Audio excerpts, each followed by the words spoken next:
सांगा बरं कसल्या यात बिया?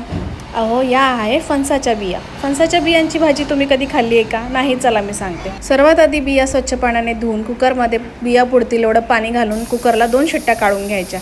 त्यानंतर वाटण तयार करायसाठी एक कांदा, थोडं खोबरं तव्यावर भाजून मिक्सरला एक छान त्याचं वाटण तयार करून घ्यायचं या पद्धतीने.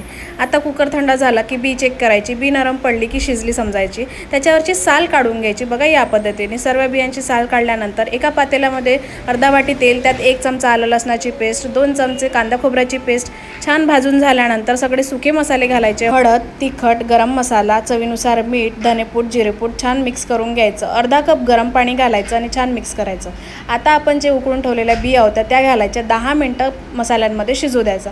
10 मिनटानंतर आवश्यकतेनुसार गरम पाणी सोडायचं. परत 10 मिनटं झाकण ठेवून भाजी छान शिजू द्यायची.